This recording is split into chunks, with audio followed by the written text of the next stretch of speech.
Today we shall look at the problem of designing embedded systems. In next few classes we shall go through the different processes and different issues which are involved in designing embedded systems. The design task basically starts by defining the system functionality, and the design process leads to translating this functionality to physical implementation, satisfying the constraints which may be expressed in the form of variety of metrics in terms of performance, power consumption, etc., and other design metrics, optimizing other design metrics. So you should understand the difference between the two aspects. One is, when we specify the constraint, a design is not acceptable until and unless the constraint gets satisfied. That means if we say that the data acquisition should be done within a time period of 40 milliseconds, then that is a constraint, and that constraint has to be satisfied by the system. Similar constraint can come from the requirements of power consumption. On the other hand, there will be few parameters which you would like to optimize, which may not have a constraint explicitly specified. And when I get a design for which these parameters are better optimized, obviously I shall prefer the design over another. So for example, we may have two designs which satisfy the timing constraints, but for one design the energy requirement or energy consumption profile may be less compared to other, then obviously we shall prefer the design for which energy consumption profile is more attractive. Obviously, designing embedded systems turns out to be a complex problem simply because it has got complex functionality and we have to look at these constraints as well as optimization issues. So the concerns of the design are architecture, and related to the architecture comes in the performance. Obviously, the architecture is also related to what we call concurrency. What are the concurrent processes? Because for an embedded system, the need for concurrency comes from concurrency of the physical phenomena. Okay. So how the concurrency has to be actually modeled, and if they are to be modeled, then depending upon their periodicity as well as the deadlines associated, we need to formulate proper scheduling policy. Okay. And based on that scheduling policy, we shall be using variety of resources. Now all these things are linked not in a general purpose sense, they are linked via the application requirements. So the determination of architecture, its performance constraints, concurrency model, scheduling issues, and availability of resources and use of resources, all these things are basically determined by the application. In fact, these aspects of the design clearly distinguishes the problem of designing your embedded system from that of a general purpose computer. So what will be the development process? Since we have found the application as a binding force, it has to start with requirement analysis. So the requirement analysis would cover two aspects, both functional as well as performance related requirements. This should be followed by systems analysis, where we break down the requirements into hardware components as well as the software components, and based on that decide about the high level architecture and the overall control scheme for the embedded systems. And followed by that, you can have an object level analysis where your each component identified at the system level, that is architecture level, should translate to individual objects. These objects can be purely software objects, or these objects can be physical objects, and with physical objects we can have wraparound softwares as well. So basically, when we are referring to these objects, what we are referring to as are entities which comprises our architecture. These entities may have realization in terms of hardware or in terms of software.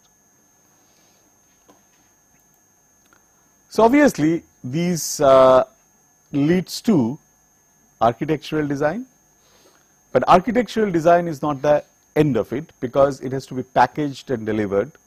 So mechanistic design also plays an important role, okay, because how the product has to be packaged, whether the packaging will take care of the cooling requirements or not, whether packaging takes care of the space requirement for battery or not. So all these mechanistic design aspects becomes important. Also, when you are looking at embedding these device into an appliance, you have to look at the constraints that appliance imposes, okay. So putting all these things together, you have the detailed design, and where you can optimize the detailed design by making use of low level information. And finally, once the design specs are ready, design constraints are specified, and you have made the basic design decisions in terms of your architecture, in terms of your objects that actually will form the architecture, that has to be translated to an implementation, okay. And once you have implementation, that has to be subjected to testing and validation to verify the fact that you are meeting the requirements with which you started. So let's understand this overall design process and the design challenges with reference to a conceptual model of an embedded system. In fact, this model we had already looked at earlier. I am just looking at it again to have references to various parameters which may turn out to be important. The key component is obviously a CPU, okay. Along with the CPU, you have the memory. So this part of it is CPU, and the memory design is a very key component for the processing task. And your software has to satisfy the constraints of the system and be consistent with the CPU and the memory architecture that you have chosen.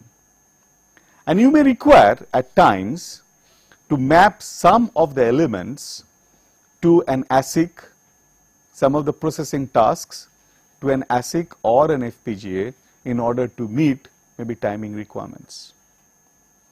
These are basically the interfacing issues or interfacing components with the external world to sense and to act, okay. The actuators would modify the environment.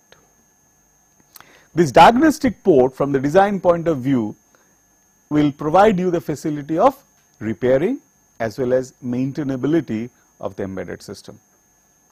And these electrical and mechanical backup and safety are important issues when really you have a device which controls maybe mechanical components, okay. So everything has to be considered when you are looking at a system level design of an embedded system.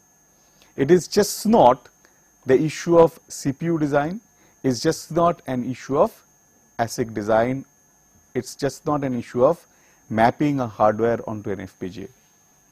This holistic view is what is very important for us to understand in order to design an embedded appliance.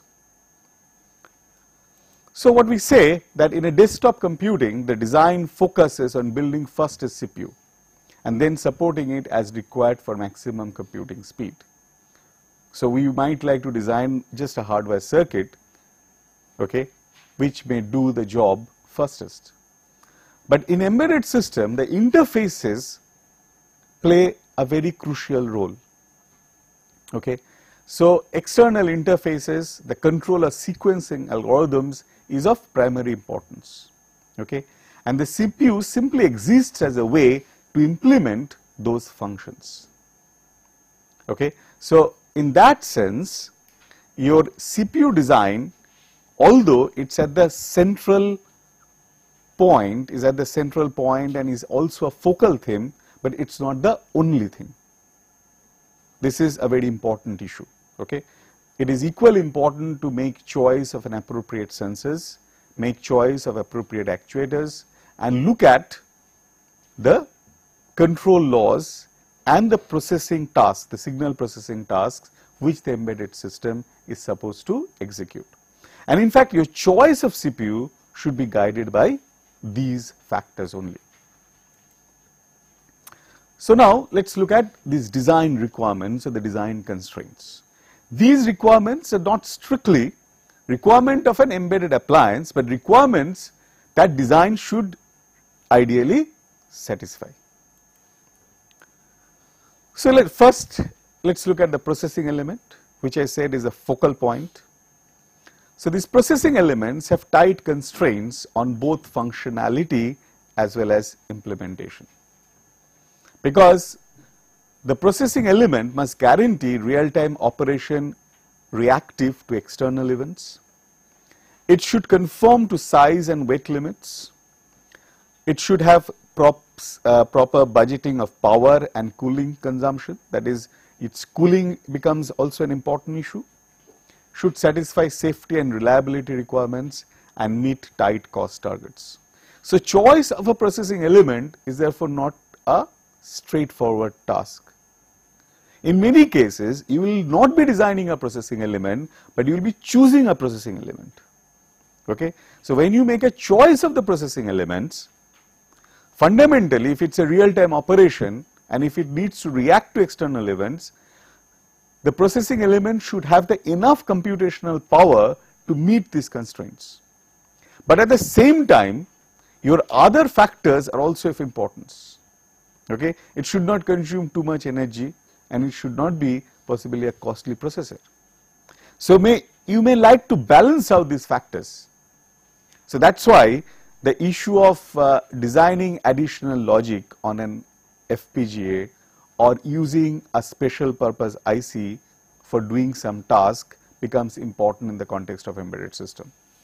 Because if you are choosing a faster processor to meet all your timing constraints, you may be paying more for cost, paying more for energy. Instead of that, you may choose a low-end processor and for a special functionality with respect to which your processor is not being able to meet the timing constraint, use dedicated hardware.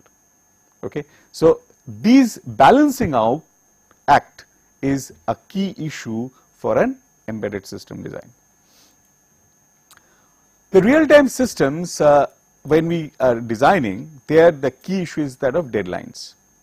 So obviously the definition is that correctness of a computation depends in part on the time at which it is delivered. Now how do you ensure that when you are designing that system?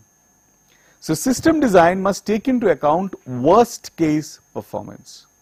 Typically the design should be ideally with reference to worst case performance. Predicting worst case may be difficult on complicated architectures and leading to overly pessimistic estimates erring on the side of caution. Now if you are a very experienced designer, okay, then you can minimize this error. Otherwise worst case design may actually increase the cost.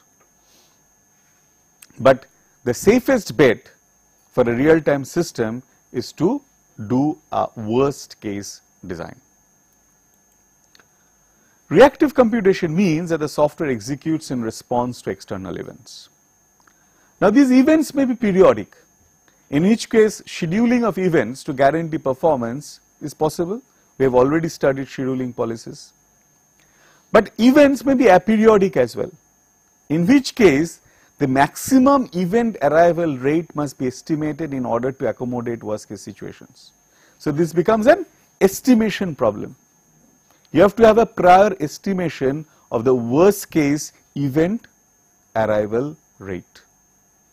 Okay? Then only you can have provision for your time such that these aperiodic tasks, constraints of aperiodic tasks can be met, and that may also lead to choice of an appropriate processor, because you cannot choose any processor arbitrarily. Try to understand this, because if you know the worst case arrival time for aperiodic processors as such that the time budget which will be available for aperiodic processes after servicing your periodic processes will not be sufficient to meet the demands of a periodic process, that essentially means that your processor is taking more time for executing periodic tasks. Possibly you need to go for a faster processor so that your time budget for aperiodic tasks can be increased, taking into account the worst case arrival rate. Okay? So, if you are doing that, what you are trying to ensure? You are trying to ensure that your system will not fail even under worst case computational load. Size and weight are also an issue, because if I am using, say, a single board computer, then what should be its weight? Okay? What should be its size? So, many embedded computers are physically located within larger artifact, having to fit into what we call interstices among mechanical components. So, the size that mechanical components allow, you have to meet that requirement. Therefore, it is not always a functional requirement, but it is a non-functional physical requirement. So, you might need to design PCBs putting together your digital circuits, analog circuits and power circuits in such a way that its footprint is minimum, okay, and so that it can be put into the space which your mechanical design permits. In transportation and portable systems, weight may be critical for fuel economy or human endurance. So, an example is a mission critical system has much more stringent size and weight requirements than the others because of its use in a flight vehicle. Okay, because if I am using a heavy computer, weight is more for fly-by-wire system, then the fuel consumption also increases. Okay. So, weight as well as the size, they are although non-functional requirements, but play a major role for design of an embedded systems, and they are not of relevance at all when I am designing a desktop computer or a supercomputer for that matter. Then becomes safety and reliability. Some systems have obvious risk associated with failure. So, for example, for a flight, if there is a failure of the electronics, then there is a huge loss of life and property. Okay. So, there has to be decisions. So, let us look at it. A design decision is for minimizing such risks. Okay. So, how do you do that? You can use redundancy. Typically, you use redundancy or distributed consensus protocols. That means there are multiple computers located maybe at different sites doing the same computations, and then you take a consensus among them to take a decision. Typically, your space flight controls implement this kind of a redundancy with a consensus scheme. In fact, if there is a failure, there may be another computer taking over the function of one of them, or if there are two, then one may fail, another can continue, and both of them can be synchronized with respect to the computation. But the whole problem is that the moment you bring in redundancy, the cost would increase. Okay, the moment you bring in redundancy, the cost is increased. So, this is an example of a trade-off. You can create a fail-safe system, but fail-safe system would be a costly system. So, you have to look at the business model or the cost model for deciding on whether you would make the system truly fail-safe or not. And there are many embedded systems which are expected to work under harsh conditions. Okay.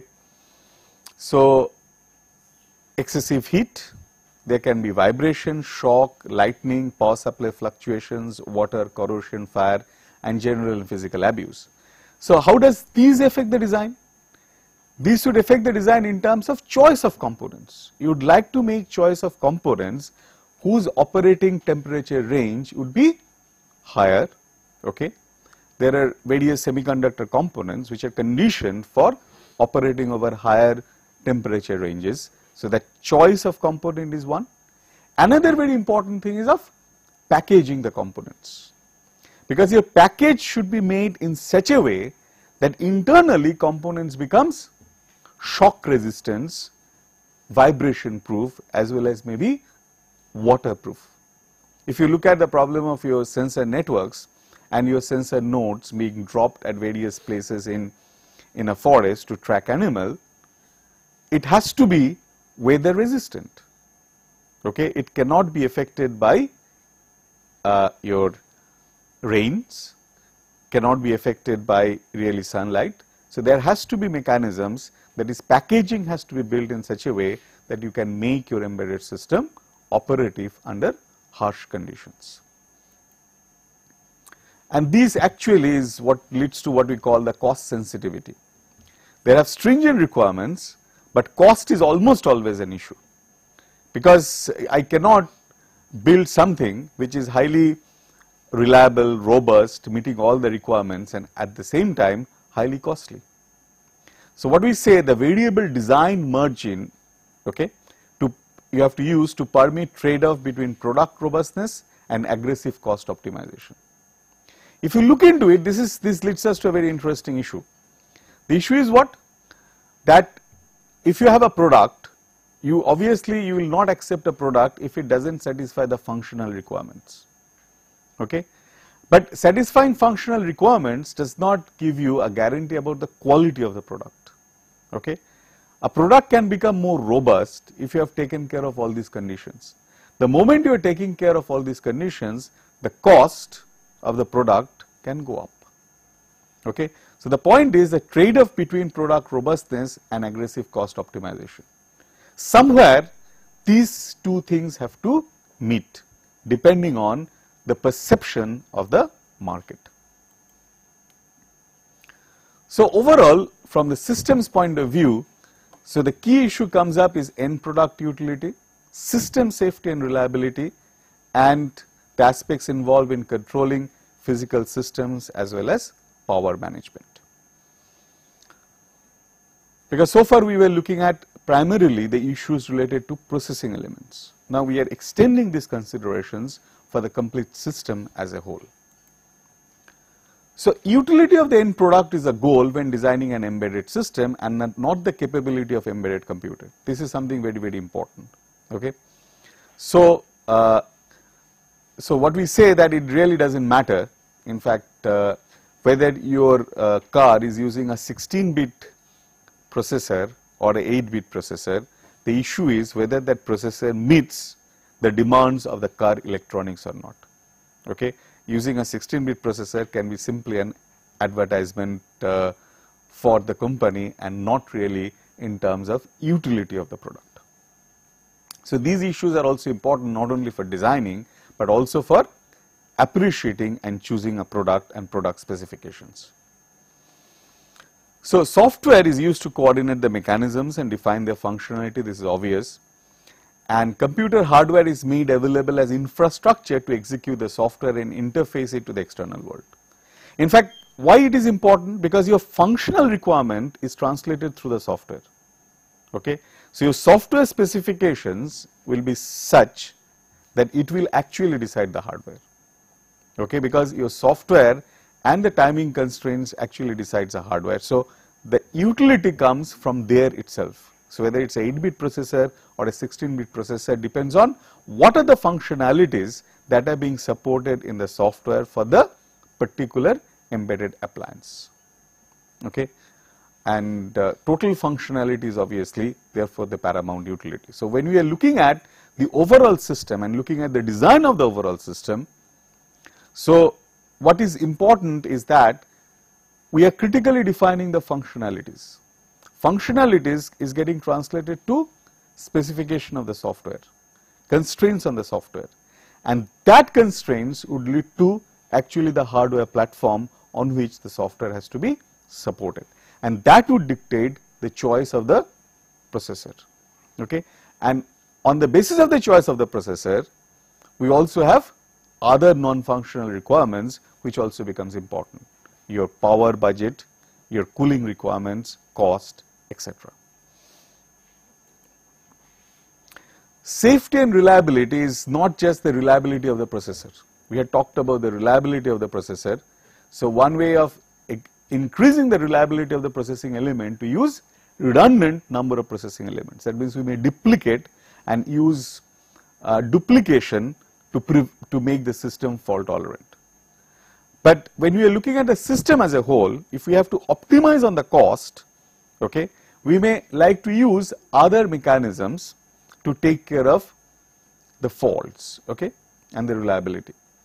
So a mechanical safety backups are activated when the computer system loses control in order to safely shut down the system operation. Okay. So basically you can consider a simple example that when all the controls were being operated by the computer, so it's an automated control.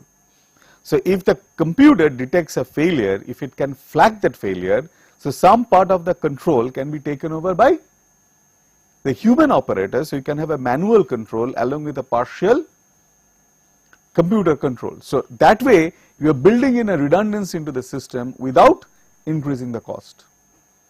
Typically in your car electronics, okay, in the majority of the cases when it's an auto gear, that means your fuel injection is automatically decided, your gear change is automatically decided. All of these cars also have a manual mode. Okay. So manual mode can take over when there is a failure for this electronic part or the embedded part. And then if you are controlling the physical systems, the analog inputs and outputs must be transformed to and from the digital signal levels. Okay. So significant current loads may need to be switched in order to operate motors, light fixtures and other actuators. All these requirements can lead to a large computer circuit board dominated by non-digital components. Okay. So then designing and putting this, because switching also would introduce what? Noise as well. Okay. So there has to be mechanisms built in to take care of these issues, because you are actually controlling the actuators. Okay. So you may like to separate out these two electronics. Okay. Whether you put them into a single box or a separate box, plug it in, how the system engineering would be done with respect to these requirements becomes an issue. Because if you look into it, there are two competing constraints. We would like everything to be put onto a single PCB so that your size becomes minimum. But at the same time, the moment I put everything onto the same PCB, I may actually affect the reliability of the operations, because noise and the heat generated in the process in maybe a non-digital part of the circuit can affect the other part. Okay. So these issues have to be dealt with. And when you have the actuators, say this is an example where you have got what we call, say, the smart sensors and actuators, where the sensors and actuators contain their own analog interfaces, power switches and small CPUs that may be used to offload interface hardware from the central embedded computer. So that means you are having a small system where your complete actuator electronics is separated out, your sensor electronics is separated out, and you are using a standard communication link, maybe a USB port, to communicate between the sensor and the actual embedded computer. Okay. So that's exactly the issue of packaging which comes up. Fine. And so this says that this brings us the additional advantage of reducing the amount of system wiring and number of connector contacts by employing an embedded network rather than a bundle of analog wires. Okay. So the whole PCB design and packaging becomes much more streamlined and it's more modular. Okay. So if you imagine your concept of building up a system by putting together different modules, this strategy makes the system more modular. What is also an advantage of this modular design? Advantage is that if you have designed these kind of smart sensors, they become reusable. That means you are using this in product 1, but these sensors or actuators becomes reusable in product 2 as well. So this is the basic design trade-off which you have to keep in mind. Obviously, when you are using multiple modules, your space requirement increases, size requirement increases, okay. But can you really do an engineering design such that size requirements becomes same, almost same, okay, but still you have got a modular components to play with. So obviously, if we come to this point, what we have understood is that for an embedded system, we have got functional as well as non-functional requirements. Functional requirements is output, okay, as a function of input. But from the design philosophy which we have looked at, that non-functional requirements also play a very critical role, okay. So time required to compute output, this is a performance requirement, then size, weight, etc., power consumption, reliability. So all these are non-functional requirements, but these non-functional requirements play a major and a crucial role for designing an embedded system, because a function can be very easily implemented, okay. So the challenge is not that of just implementing a function, but that of implementing a function satisfying the constraints of non-functional requirements as well as optimizing many of the non-functional parameters. This is precisely the design challenge of an embedded system. So what is the life cycle of development? So this is a very standard product life cycle that we can look at, okay. So development, so this takes place in a concurrent process, what we talk about a product design and manufacturing process, production, deployment, support, upgrades and retirement. So this is how it goes through a product life cycle. So, so when you are doing the design, there is a requirement that whether you are keeping in mind the different aspects of product life cycle as well or not. Try to think in these terms in a very simple way. When you are doing a concept development for a product, whether you would like to use a flash memory, okay, as part of the embedded system. Use a flash instead of a must ROM may lead to additional cost, but that would give you an opportunity to provide upgrades subsequently. So you have to understand whether such an upgrade would be required or not. What is the lifetime of the product? Okay, so that motivates your decision about using whether a flash or that of a ROM, not just the functional requirements. So product life cycle or conceptualization of a product life cycle also is an important aspect. So that really leads to what we call a component selection. So embedded system may be more application driven than a typical technology driven. So you have more leeway in component selection. That component acquisition cost can be taken into account when optimizing system life cycle cost. For example, cost of a component generally decreases with quantity. So design decisions for multiple designs should be coordinated to share common components to the benefit of all. That means you can look at multiple products using similar components. So the cost will go down, okay, and that would benefit the whole process. The other thing is that when you are putting the product onto the market, the issue of maintenance, the logistics and the repair, okay. So if we want it to be repairable, then you have to look at whether the spares should be available, whether the manpower to repair them should be available. Can we make a design which can be repaired if required by the user himself? Say for example, if you look into a design of your cell phone, the SIM card, if it goes bad, it can be easily replaced by the user himself. You do not need a technical manpower or technical setup to replace a SIM card. Okay. So that means the whole, and SIM card has got what? SIM card has got some part of the functionality as well as a memory that your cell phone offers.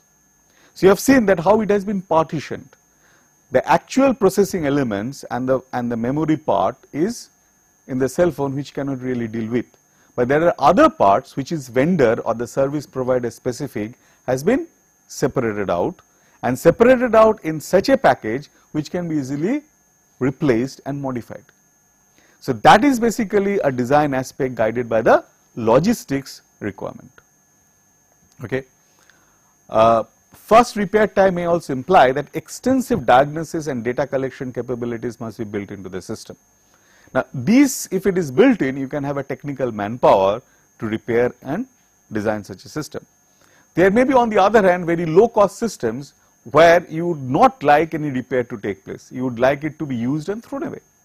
Okay. So then those systems should not have any support for diagnostic port. If you remember the organization that I showed you, one important aspect was the diagnostic port. If you have designed a system which is to be used and thrown away, then diagnostic port really has no role. So that electronics can be straight away eliminated, saving cost as well as space. So maintainability is, if we are looking at long systems lifetimes, proliferations of design variations can cause significant logistics expenses. That is, if a component design is changed, it can force changes in spare component inventory, maintenance test equipment, maintenance procedures and maintenance training. And each design change should be tested for compatibility with the various other system configurations and accommodated by the configuration management database. Typically you should have, so let us look at a car. Okay. Now as different models of the car are coming in, your electronics also changes. But change of the electronics cannot be such that it makes the older models incompatible. Because if there is a failure, either you have to support the old spares, the old electronics, or else you have to make the current electronics compatible with the old models so that they can be plugged in if it is required. So whenever there is an improvement or the modifications, this maintainability of the product becomes an important issue. So obviously the life cycle is related to the business model. So you have got design as well as the production costs. Design cost is non-recurring engineering cost, production cost is actual production cost. And this point is that this non-design costs are of major importance when few of a particular embedded system are being built. Okay, when it's a very special purpose. When it's a mass market, okay, and so production costs are important in high volume production, because the design cost can be very easily offset over the number of products that are being made. So the production of an individual unit becomes a critical component. Okay, its bill of material, then it becomes important, as well as the cost of assembling it together. Okay. So these NRE cost and the production cost are the two determining factors. In fact, when we said that we are trying to talk about choosing a processor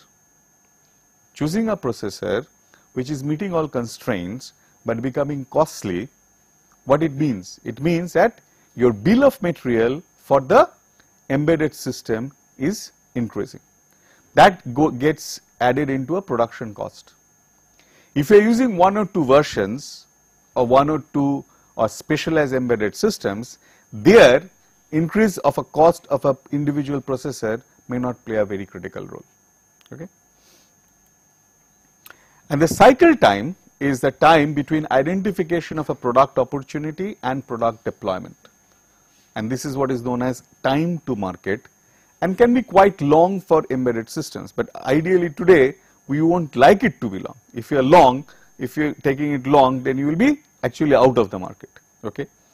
So, but the key issue here is, this is more of a implementational aspect, that electronic design may be most of the cases straightforward, if not straightforward, it's doable, but mechanical components and manufacturing process designs consumes the maximum time. Now what it comes to therefore is that you cannot really have a complete conceptualization, development and production of an embedded system without ignoring the mechanical aspect of the design. This is a very key observation that you should make after these discussions. Now, with this background of design requirements and the design needs, we shall now start looking at actual design process. Okay. So far what we have discussed the steps involved in the design, we have discussed what kind of requirements to be satisfied by the design. Now we shall start looking at the design process. The first step in the design process is that of the ability to express the design. If you cannot express the design, you cannot do the design. Okay. So you need what is called design languages. So you use design languages to model your systems. Okay. So if you are using this kind of design languages, they are useful across several levels of abstraction and understandable within and between organizations. And another very important advantage of using design languages is they provide unambiguous specification of the system. Because if there is an ambiguity in the design, then you cannot translate the design into a executable component. So there are many such modeling tools and languages which are being used today for embedded systems. We shall first look at UML. UML is a tool for specifying the system in an object oriented fashion, and it provides primarily a graphical view of the system. So this is a typical representation of an UML object. Now please keep in mind that UML was primarily developed for designing software intensive systems. Okay. And in UML the objects corresponded to the physical objects which can have a software implementation or realization. But since the objects can be mapped to a physical object, then when you are talking about an embedded system design, there is really no conceptual difference between a hardware object or a software object.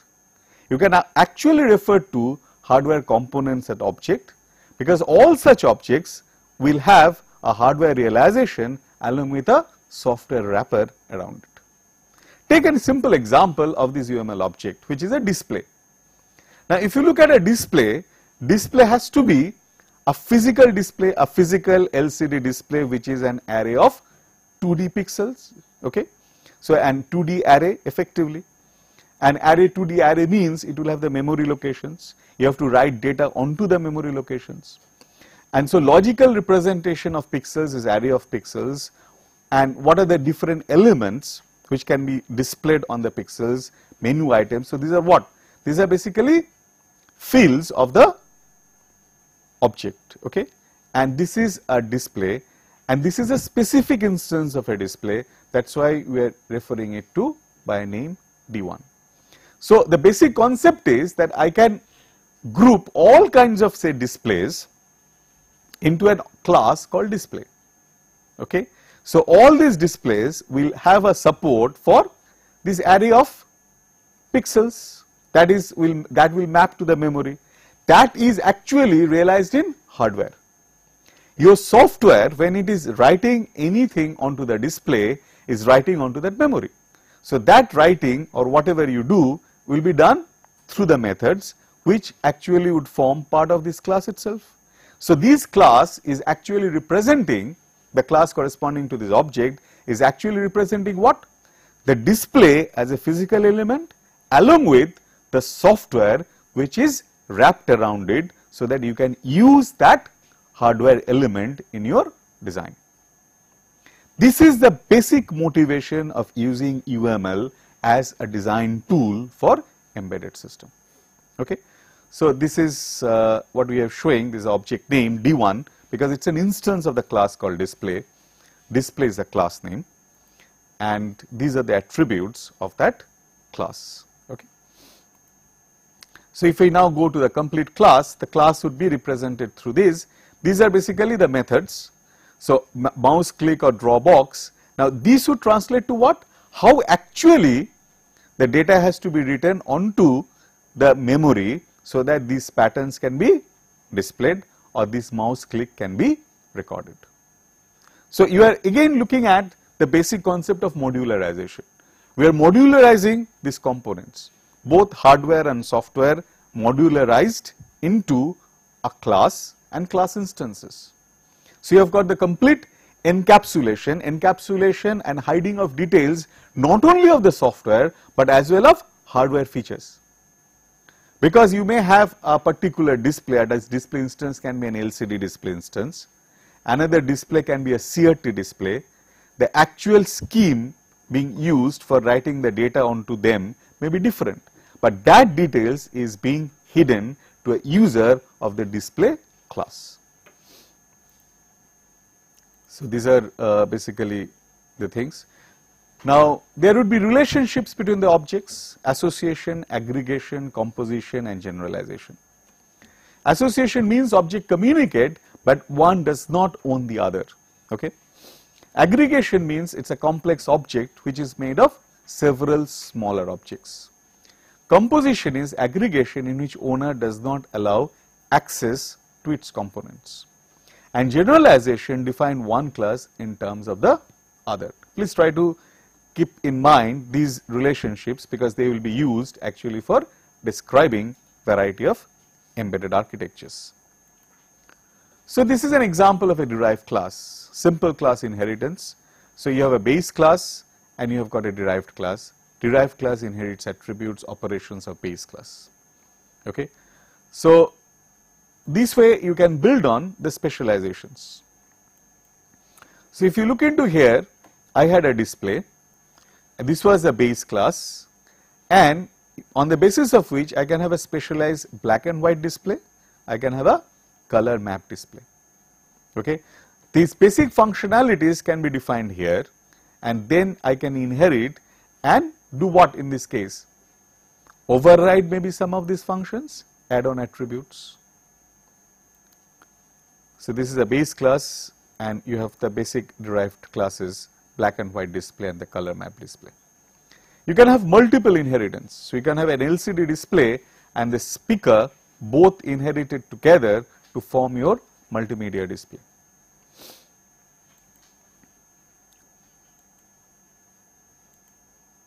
So, links and associations actually show how objects and classes are interrelated. Link describes relationships between objects and association describes relationship between classes. These are the two different things. Objects are what? Instances of the classes. So, when we talk about the link, we talk about relationship between instances. When we talk about association, we talk about relationship between the classes themselves. So, if you look into here, you are talking about an object called message set, which consisting of two messages, and these are the two instances of the messages. Okay, the two messages of two different message length. And this is an example of an association. And what does that mean? The message set is a class, message is another class, and the message set can contain, one message set can contain 0 to many, okay, messages, okay, for an instance. So, 0 star means actually 1 to many, right. So, this contains many such message streams. So, this is basically containing the message sets, okay. Now, there is also a concept of what is called stereotype. So, if you have a particular kind of a class, okay, and so if you have a class and you want to indicate an object that it belongs to a particular stereotyped class, you would indicate by this symbol, okay. So, an object belonging to a system class can be indicated by this symbol. Next, so what we have got so far? We have got therefore a mechanisms to specify the individual components of a design, because your design, I said, consisting of objects, because any embedded system design will be built around components. Each component, what I am telling, is getting encapsulated into an class and a class instance. So, we have got a language for basically describing the components which goes into building an embedded system, fine. So, primarily that is a static part of an embedded system. The other part would be the dynamics, fine. So, dynamics is captured by behavioral description. So primarily the two basic tools which are used are state transition diagram and a sequence diagram. So state machines, it is nothing but your finite state machines which we have used for any digital circuit design. So here you have got a state will have a unique state name, and there would be a transition from a state to another state, and that is described by this kind of a diagram, and that specifies behavior of the system. So behavioral descriptions are written as event driven state machines, because if you look into it, the control algorithm which is running in an embedded system is nothing but a state machine. If you remember, when we discussed TinyOS, we said TinyOS is organized as a collection of concurrent FSMs. So its behavior is nothing but a collection of finite state machines. So if we are designing the behavior, how to express the design? We can express the design by drawing a finite state machine, which would become an unambiguous specification of the behavior of the system. So one state machine may not capture all aspects of the behavior. So actually my system be described in terms of a collection of such finite state machines. An event can come from inside or outside the system. So events can be signal. These are actually using your UML terminology: signal, call, timer. So signal is an asynchronous event. So it can be an interrupt. Call is a synchronized communication, just like a procedure call. Timer is in a sense asynchronous, but why it is not purely asynchronous? Because it will occur only at an expiry of a time, so it is synchronized with the clock. So a signal event is, you can declare a signal event. So if you see here, we are using this concept of prototype. Okay. So I am considering these as a example of a signal event, mouse click. So mouse click event has got attributes, okay, which are left or right button and XY position. Okay, which button being pressed, at what position it's being pressed. And if this is an event, this event actually can cause transition. So a behavior of a system, that if the mouse is clicked, you make a transition from state A to state B, it's being described through this state transition diagram. Similarly, if you look into here, it's a draw box. Draw box is a call event. Okay, it's a method call. So draw box is a call event. So from C to D transition is taking place when this call event is actually activated. Timer event is when the timer generates a signal at expiry of a time value. So that's being represented by this value. So let's look at a complete state machine. So what we have shown here is this input and output norm. Okay, so this is an input, and what will be the output at a particular state. This is a start state. Typically in UML, we indicate these as a start state. And what we say that if it's a mouse click, if the input is a mouse click, what is the output? Output is a call event, say find region. So you're finding a region where the mouse click has actually taken place. Okay. So with respect to that, you know the region would correspond to a menu. Okay. So you actually generates the menu item. So you say that which menu, this is the output at this point. And when it is clicked, that call menu, okay, when the menu is selected, that is basically the function which goes to the called menu item, and that can lead to the end state. This is a termination state, because I am showing a small part of a finite state machine. So it goes to the termination state. So there can be another way, that region drawing and find objects. So if I found an object, so highlight the object, an object gets highlighted, because if I am processing a drawing, so I am taking a mouse to highlight a drawing. So you can see that system behavior is getting described through this kind of a state machine. Okay. The other way of doing at it, or specifying the behavior of the system, is via sequence diagram. Shows sequence of operations over time and relates behaviors of multiple objects. So if you look into here, the basic sequence diagram syntax is that these are the objects. Okay.